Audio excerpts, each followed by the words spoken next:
Surya Square Pen. Parahyangan atau Priangan, dalam bahasa Belanda juga disebut Preanger, adalah wilayah bergunung-gunung di Jawa Barat di mana kebudayaan Sunda merupakan kebudayaan yang dominan di wilayah tersebut. Wilayah Priangan secara tradisional mencakup Kabupaten Ciamis, Pangandaran, Tasikmalaya, Garut, Kota Banjar, Sumedang, Cimahi, Bandung, Cianjur, Sukabumi dan Bogor.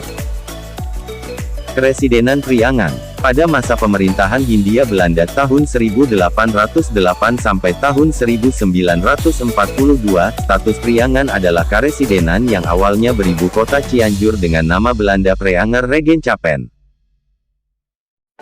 Surya Square Pen. Priangan atau Parahyangan sering diartikan sebagai tempat para rahyang atau hyang. Masyarakat Sunda kuno percaya bahwa roh leluhur atau para dewa menghuni tempat-tempat yang luhur dan tinggi, maka wilayah pegunungan dianggap sebagai tempat hyang bersemayam. Berasal dari gabungan kata Parahyangan, pa menunjukkan bentuk awalan pa dalam bahasa Sunda yang bermakna tempat, rahyang atau hyang atau yang adalah sebutan untuk raja agung atau dewa, sedangkan akhiran an menunjukkan bentuk kata benda dari kata Parahyangan, yang berarti tempat dewa-dewa.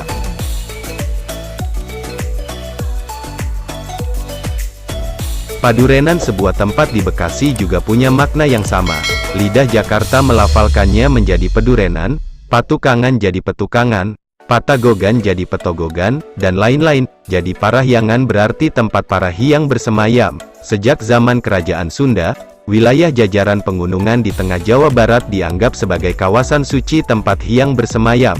Menurut legenda Sunda, tanah Priangan tercipta ketika para dewa tersenyum dan mencurahkan semua berkah dan restunya. Kisah ini bermaksud untuk menunjukkan keindahan dan kemolekan alam Tatar Sunda yang subur dan makmur. Surya Square Pen. Sebelum jatuh ke dalam kekuasaan Mataram, wilayah Priangan mencakup wilayah antara Sungai Cipamali di sebelah timur dan Sungai Cisadane di sebelah barat, kecuali wilayah Pakuan Pajajaran dan Cirebon. Setelah kekuasaan kerajaan Sunda di Pakuan diruntuhkan oleh Kesultanan Banten, 1579 per 1580, wilayah peninggalannya terbagi ke dalam dua kekuasaan, Kerajaan Sumedang Larang dan Kerajaan Galuh. Sumedang Larang yang pusat pemerintahannya di Kutamaya, wilayah barat kota Sumedang saat ini, dipimpin oleh Prabu Gesan Ulun tahun 1580 sampai tahun 1608. Surya Square Pen. Takluk ke Mataram, sepeninggal Prabu Gesan Ulun, kekuasaan Sumedang Larang diwariskan kepada anak tirinya, Raden Arya Suryadiwangsa, tahun 1608 sampai tahun 1624. Tahun 1620, karena terjepit oleh tiga kekuasaan, Mataram di timur, Banten dan Kompeni di barat, Arya Suryadiwangsa memilih menyerahkan diri ke Mataram. Ibunya, Ratu Harisbaya, adalah saudara Sutawijaya. Sejak saat itu, Sumedang Larang diubah menjadi Kabupaten Sumedang di bawah kekuasaan Mataram, demikian pula wilayah lainnya yang kemudian menjadi bawahan Mataram yang diawasi oleh Wedana Bupati Priangan.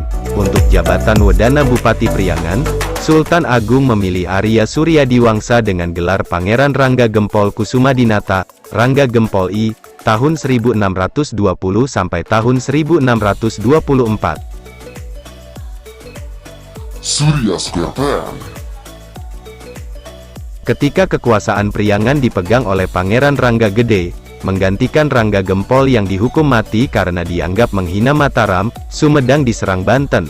Karena tidak mampu mengatasi serangan Banten, Rangga Gede kemudian ditahan di Mataram, sedangkan Priangan diserahkan kepada Dipati Ukur, dengan syarat harus merebut Batavia dari VOC. Dipati Ukur saat itu menjabat Wedana Bupati Priangan di wilayah Bandung saat ini, yang membawahi wilayah Sumedang, Sukapura, Bandung, Limbangan, serta sebagian Cianjur, Karawang, Pamanukan, dan Ciasem. Namun, karena gagal memenuhi syarat merebut Batavia, 1628, dan sadar bahwa dirinya akan dihukum oleh Sultan Agung, Dipati Ukur berontak. Pemberontakan Dipati Ukur baru bisa dilumpuhkan pada tahun 1632. setelah Mataram dibantu oleh beberapa pemimpin Priangan, jabatan Wedana Bupati Priangan selanjutnya diserahkan kembali kepada Rangga Gede. Surya Square PM.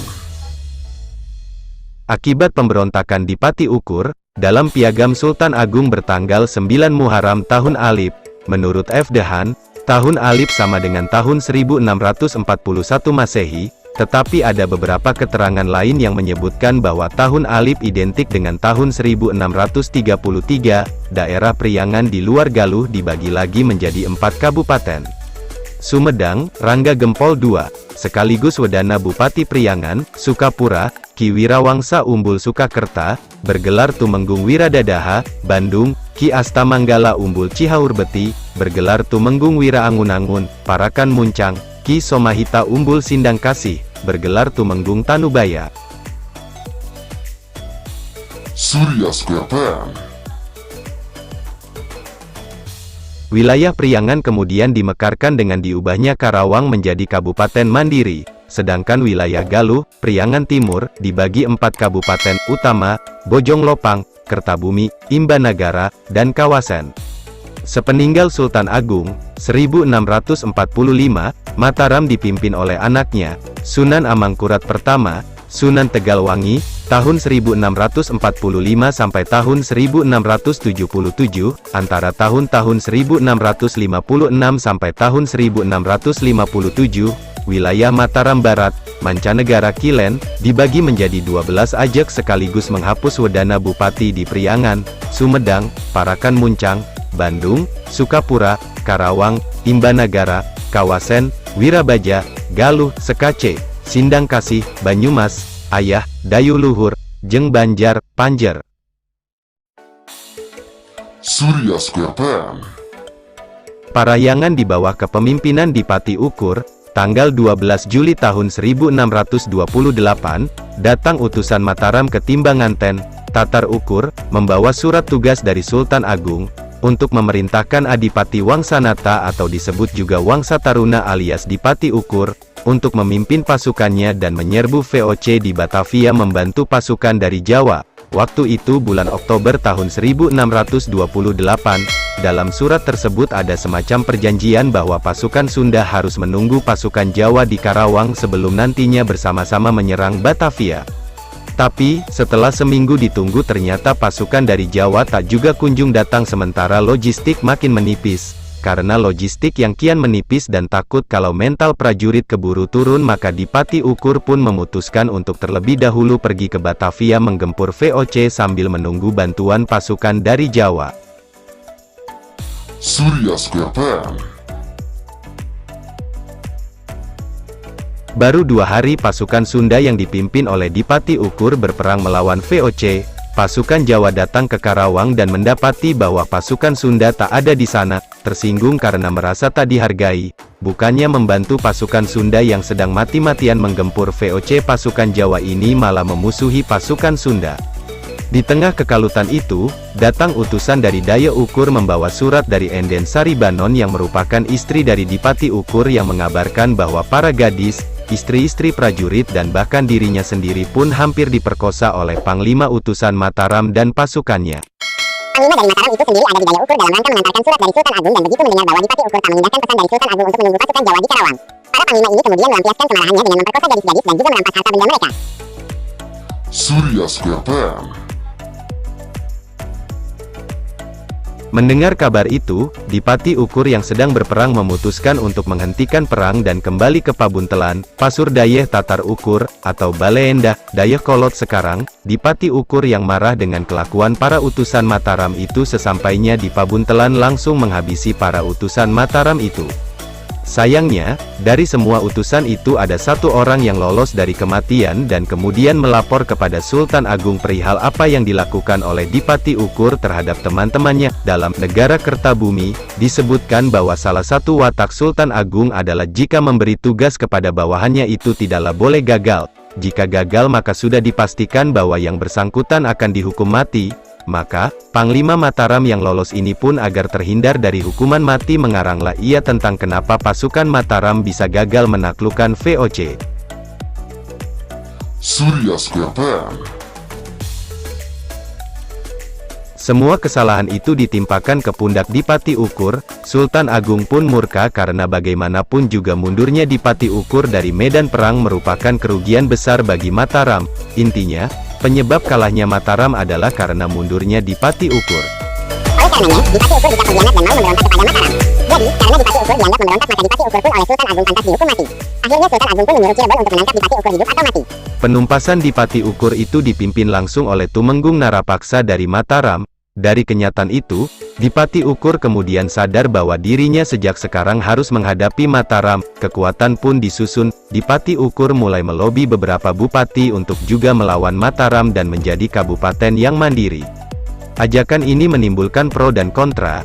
Sebagian ada yang setuju seperti Bupati Karawang, Ciasem, Sagalaherang, Taraju, Sumedang, Pamanukan, Limbangan, Malangbong dan sebagainya. Dan sebagian laginya tidak setuju. Di antara yang tidak setuju itu adalah Ki Somahita dari Sindang Kasih, Ki Astamanggala dari Cihaur Beti, dan Ki Wirawangsa dari Sukakerta. Surya Square Pen. Belum juga Dipati Ukur berhasil mewujudkan impiannya untuk mendirikan kabupaten mandiri yang lepas dari kekuasaan Mataram. Tiba-tiba Bagus Sutapura, salah satu pemuda yang sakti mandraguna, putra dari Bupati Kawasen, wilayah Galuh, yang merupakan algojo yang dimintai tolong oleh Tumenggung Narapaksa, keburu datang untuk menangkapnya. Terjadilah pertarungan sengit antar keduanya, dikabarkan hingga 40 hari 40 malam. Setelah semua tenaga terkuras, akhirnya Dipati Ukur pun dapat diringkus kemudian dibawa ke Cirebon untuk diserahkan ke Mataram. Dipati Ukur pun akhirnya dihukum mati di alun-alun Mataram dengan cara dipenggal kepalanya. Sepeninggal Dipati Ukur wafat, kekuasaan Mataram di Tatar Sunda pun kian kukuh. Bahkan di wilayah pesisir utara, banyak pasukan Mataram yang tak kembali lagi ke Mataram dan lebih memilih memperistri penduduk setempat. Untuk memenuhi kebutuhan hidup para prajurit ini kemudian banyak yang membuka lahan sawah terutama di daerah Karawang, berbeda dengan kebiasaan masyarakat Sunda waktu itu yang umumnya berkebun. Mungkin, inilah yang pada akhirnya sampai sekarang Karawang terkenal dengan sawahnya dan menjadi salah satu lumbung padi di Jawa Barat. Surya Square Pen. Jatuh ke Volk Hindia Belanda, wilayah Priangan jatuh ke dalam kekuasaan VOC sebelum Mataram benar-benar takluk kepada VOC. 1757, berdasarkan perjanjian antara Mataram dan VOC tahun 1677, perjanjian 19-20 Oktober, Priangan Barat dan Tengah diserahkan kepada VOC, sedangkan Priangan Timur dan Cirebon tahun 1705, perjanjian tanggal 5 Oktober. Dalam piagam bertanggal 15 November tahun 1684, VOC secara resmi mengangkat para pemimpin Priangan untuk memerintah wilayahnya masing-masing. Pada tahun 1706, VOC mengangkat Pangeran Arya Cirebon menjadi Bupati Kumpeni, yang tugasnya mengawasi dan memimpin bupati-bupati di Priangan agar patuh pada kewajiban-kewajibannya kepada Kumpeni. Ketika masa VOC ini, Priangan menjadi salah satu sumber hasil bumi utama dengan adanya program yang disebut Preangerstelsel, sistem Priangan, yang utamanya menghasilkan kopi. Surya Square Pen.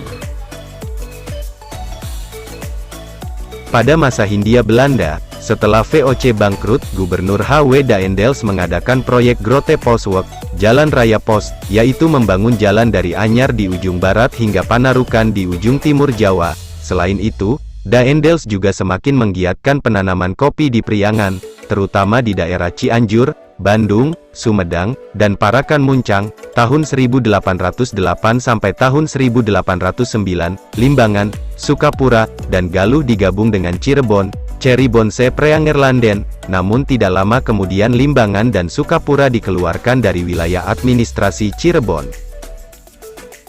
Surya Square Pen. Selain itu, Daendels juga semakin menggiatkan penanaman kopi di Priangan, terutama di daerah Cianjur, Bandung, Sumedang, dan Parakan Muncang. Tahun 1808 sampai tahun 1809, Limbangan, Sukapura, dan Galuh digabung dengan Cirebon, Ceribonse Preangerlanden. Namun tidak lama kemudian Limbangan dan Sukapura dikeluarkan dari wilayah administrasi Cirebon.